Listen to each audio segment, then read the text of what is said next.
Assalamualaikum warahmatullahi wabarakatuh. Berjumpa lagi bersama pecinta bola sejati. Apa kabar sahabat pecinta bola sejati? Semoga hari ini kita selalu dalam lindungan Allah Subhanahu wa taala. Hari ini saya akan membagikan video Justin Laksana membanding-bandingkan Sintayong dengan Patrick Kluivert. Untuk mengikuti informasinya lebih lanjut, mari kita simak videonya bersama-sama. Gue takutnya pemain itu terlalu fokus ke hanya posisinya, ngerti nggak lo? Jadi mereka harus tahu it's about timing kan, decision making. Kapan mereka harus pergi kamar. Lo harus bermain dengan space. Jadi itu terlalu teoretis gitu loh. Yang belum tentu di lapangan dekat gitu. dengan fakta. Iya, ya, betul. Faktanya belum begitu. Iya. Karena kan intinya adalah kalau lu dapat ruang, lu berada di sini, ya lu masuk aja, kenapa enggak? Walaupun lu harus meninggalkan posisi. Walaupun lu harus meninggalkan posisi. Nah, posisinya kan di cover sama temennya lagi. Berarti formasi itu penting gak sih menurut lu? Formasi cuma di atas kertas doang. Penting-penting enggak. Job desk yang penting. Gimana? Job desk. Bedanya apa formasi sama job desk? Kita udah mulai. Mulai aja langsung. Anjrit. Itu off air itu. Enggak, gini. Dalam sepak bola itu permainan kan siapa yang paling sedikit bikin kesalahan dia yang menang. Oke? Ya. Tapi kan kembali ke kualitas pemain. Ya. Nah, tujuan pelatih adalah memberikan instruksi kira-kira job desk dia apa. Oke? Contoh, seorang DM. Job desk lu adalah lu tahan, jangan terlalu ke depan. Oke, nanti lu ketinggalan ini bla bla bla. Oke. Nah, pada saat dia bisa ke depan ada ruang, apakah dia harus tetap stay di situ? Kan enggak. Dia masuk. Tapi dengan dia masuk kan dia meninggalkan ruang dia. Ruang dia di cover sama siapa? Center back. Kalau kosong tergantung juga lawannya ada berapa. Jadi sepak bola murni bermain dengan ruang. Di mana ada space, di situ lu manfaatkan space dengan pergantian posisi antar pemain. Lu kalau lihat peluangnya Marcelino waktu nggak masuk itu kan Ragnar dari kanan, harusnya kan dari kiri. Si Marcelino yang dari kanan Kiri. Pindah kiri. ke kanan, bahkan praktis hampir di tengah atau sedikit ke kiri. Romani agak ke kanan dikit karena tiga pemain ini bergantian posisi terus. Harus seperti itu. Biar nggak bisa kebaca. Jadi kalau lu kiri bukan berarti lu di kiri terus. Lu bisa tarik lawan, tutup lawan. Jadi formasi ini nggak terlalu Itu cuman awal aja, kira-kira aja. memudahkan berpikir lah ya. Bahkan kadang Mourinho tuh berapa mengelabui formasi. Pasang 4-3-3 ujungnya parkir bis. Emang 4-3-3 nggak bisa parkir bus, coach? Semua bisa. Iya. Lu main dengan 2 back 3 back bisa parkir bis. Tapi artinya kan apa artinya di atas kertas? Nothing kan.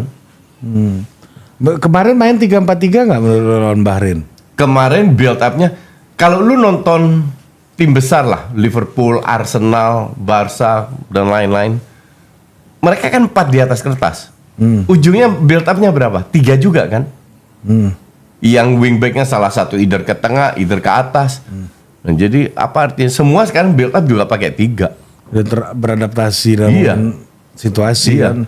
Sekarang kalau lu lawan lu cuma satu, apa iya lu harus taruh 5 pemain di belakang? Kan enggak. Kan banyak yang mempertanyakan nih. Ini gaya mainnya masih sama kok. Ya enggak. Formasinya. Formasi iya.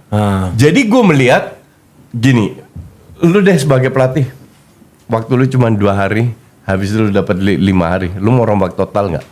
Sudah mereka coba lawan Australia flop. Hancur. Akhirnya lu balik lagi di mana pemain nyaman kan? Pemainnya 3-4-3. Seperti sama Sintayong karena sudah lama. Pemain kayak Rizky Ridho, Jay sama Justin ini kan udah biasa bermain.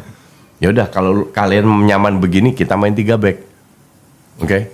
Tapi kan 3-4-3-nya SDM sama 3-4-3 kayak jauh beda. Lu lihat di babak pertama berapa peluang Bahrain dapat? Zero. Hanya 1 shot itu melenceng. Nggak on goal. Zero on target, zero nothing. Kita menguasai. Apakah iya kita lawan Sintayong kayak gitu mainnya? Kan enggak. Lihat berapa peluang yang di create sama Tom Haye. Banyak space kan? Jarang terjadi juga dulu. Serupa. Dulu jaraknya lebih jauh, terutama tengah sama tengah belakang rapet, tengah depan jauh, sehingga kalau mereka counter jaraknya sangat jauh untuk harus ditempuh. Iya, benar. Iya kan? Karena semua rapet sangat bertahan. Nah, kan kita nggak kayak gitu sekarang. Sekarang jarak antar pemain sudah jelas, semua mau Bahrain mau main ngepres kayak apa kayak selalu ada pemain yang bisa di passing. Itu kan berubah dong. Peluang banyak banget kemarin kan. Iya. Harusnya 3-0 itu, Minimal. Tapi it's okay. Ini kan semua di samping proses memperbaiki, mereka harus menang kan. Dan itu mereka lakukan. Bahwa fansnya minta menang, gue paham. Gue sangat paham. Tapi jangan lupa juga pelan-pelan. Gitu loh. Nggak bisa bermain. Dan fans kan nggak peduli lu main bagus atau nggak, pokoknya lu harus menang. Ya kan? Dan tergantung realistis atau enggak kan. Orang mungkin lupa Australia itu rank 26, kita 127. 100-an beda. 100 Iya. bedanya. Kalau lu lawan China memang di atas kita. Kita rank paling buncit kan. Tapi kan Australia pernah kita tahan imbang di sini 0-0 waktu itu. Iya, kita juga pernah kalah 4-0 di Piala Asia.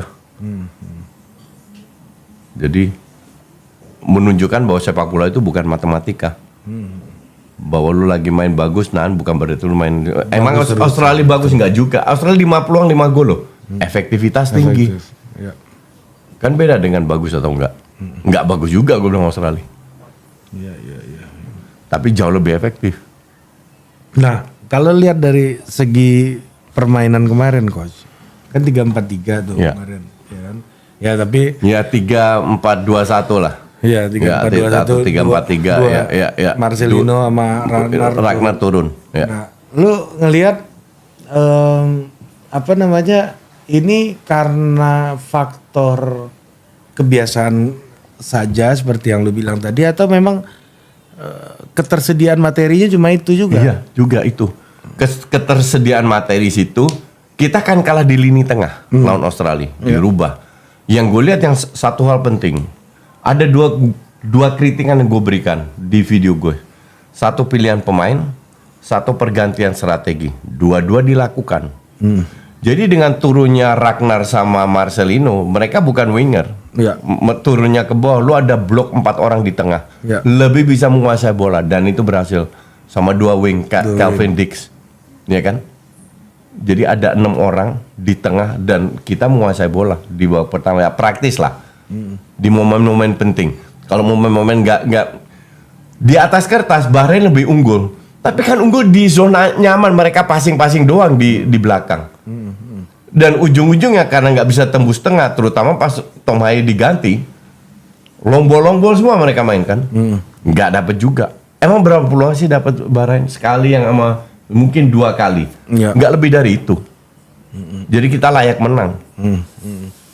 Sebenarnya ini dinamis juga ya, berubah jadi 3-6-1 juga formasinya ya. Ya berarti. kira-kira begitu. Ya. Ya. Jadi itu cuma formasi di atas kertas, tergantung job desk masing-masing seperti apa. Apa yang diinginkan oleh pelatih. Karena kita kalah lawan Australia di lini tengah, kita fokus ke lini tengah dan berhasil. Kita lebih bahaya dengan pegang bola lini tengah. Karena Bahrain nggak parkir bis, kita bisa dapat space Ya. untuk bermain. Kalau ngeblok kayak Australia selesai juga itu kan, pusing juga kan. Susah juga. Iya.